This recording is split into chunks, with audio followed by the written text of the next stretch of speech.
সংস্কার প্রশ্নে জাতীয় ঐক্যমত্য কমিশনের সঙ্গে বৈঠক করবে বিএনপির একটি প্রতিনিধি দল। সকাল 10:30টায় জাতীয় সংসদের এলডি হলে এ বৈঠক অনুষ্ঠিত হবে। সাবেক স্পিকার বিএনপির স্থায়ী কমিটির সদস্য ব্যারিস্টার জমির উদ্দিন সরকারের নেতৃত্বে 5 সদস্যের প্রতিনিধি দল এ বৈঠকে অংশ নিচ্ছেন।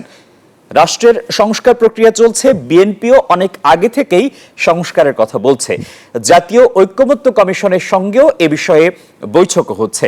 বিএনপি সংবিধান, নির্বাচন ব্যবস্থা, জনপ্রশাসন, পুলিশ, দুর্নীতি দমন কমিশন ও বিচার বিভাগ সংস্কারের বিষয়ে সুনির্দিষ্ট মতামত দিয়েছে। গত ফেব্রুয়ারি মাসে এই 6 কমিশন তাদের পূর্ণাঙ্গ প্রতিবেদন প্রকাশ করে। এসব কমিশনের প্রধানদের নিয়ে অধ্যাপক মোহাম্মদ ইউনূসের নেতৃত্বে জাতীয় ঐক্যমত্য কমিশন কাজ করছে।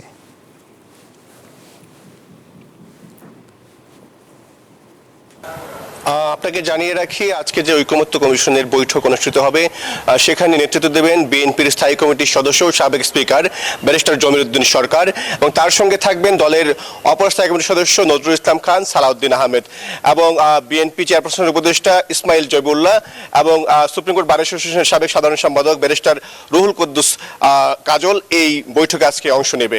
এবং আজকের এই বৈঠকে বিএনপির পক্ষ থেকে মূলত যে বিষয়টি আসলে জোর দিয়ে বলা হবে সেটি হচ্ছে আসলে ইতিমধ্যে যে 6টি সংস্কার কমিশনের প্রস্তাব দিয়েছে বিএনপি এবং অন্যান্য রাজনৈতিক দল, সেই রাজনৈতিক দল এবং বিএনপির মধ্যে যেই প্রস্তাবগুলো আছে সেই প্রস্তাবগুলোতে যেসব বিষয়ে ঐকমত্য হবে সেসব বিষয়ে বিএনপি আসলে এখন সংস্কার করার পক্ষে মত দেবে, এবং যেসব বিষয়ে ঐকমত্য হবে না সেসব বিষয়ে আসলে বিএনপি চাচ্ছে পরবর্তী যে নির্বাচন হবে, নির্বাচনের পর জাতীয় সংসদে গিয়ে সেই বিষয়গুলোতে আলোচনা হবে। সেই বিষয়গুলোতে আলোচনার পর যদি সেখানে সবাই একমত হয় তাহলে সেগুলো বাস্তবায়ন হবে, অন্যথায় সেগুলো বাস্তবায়ন।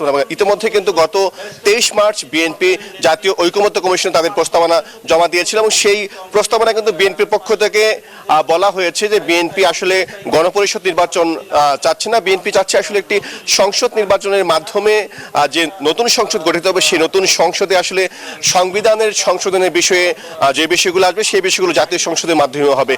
পাশাপাশি বিএনপির পক্ষ থেকে বলা হয়েছে যে জাতীয় পরিচয়পত্রের যে দায়িত্ব সেই দায়িত্বটি নির্বাচন কমিশনে থাকতে হবে। পাশাপাশি নির্বাচন কমিশনের ক্ষমতা সংক্রান্ত যে বিষয়গুলো নিয়ে আলোচনা হয়েছে সেই বিষয়ে কিন্তু বিএনপি ইতিমধ্যে তাদের সুনির্দিষ্ট প্রস্তাবনা দিয়েছে।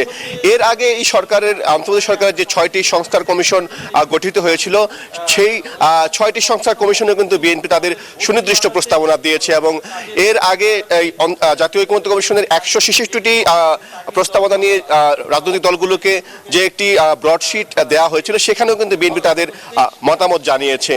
সব মিলে যেটি বলা চলে, আজকের এই ঐকমত্য কমিশনের বৈঠকে ইতিমধ্যেই বিএনপির যে প্রস্তাবনাগুলো জমা দেওয়া হয়েছে, পাশাপাশি অন্যান্য রাজনৈতিক দল যে ঐকমত্য কমিশনের বৈঠকে ঐকমত্য কমিশনের প্রস্তাব জমা দিয়েছে সেই বিষয়গুলো নিয়ে আসলে আলোচনা হবে, এবং বিএনপি তার যে অবস্থান সেই অবস্থানগুলো সুনির্দিষ্ট করে জানাবে। এবং আপনি জানেন যে আসলে গতকাল প্রধান উপদেষ্টার সঙ্গে বিএনপির একটি বৈঠক অনুষ্ঠিত হয়েছিল, সেই বৈঠকে কিন্তু বিএনপি স্পষ্ট জানিয়ে দিয়েছে বিএনপি চলতি ডিসেম্বরের মধ্যেই নির্বাচন চায়। তা আজকের এই বৈঠকেও নির্বাচন প্রসঙ্গটিও আসতে পারে, এবং বিএনপির পক্ষ থেকে তাদের যে দাবি দেওয়া, তাদের যে যৌক্তিকতা সেই বিষয়গুলো বিএনপি এখানে তুলে ধরবে।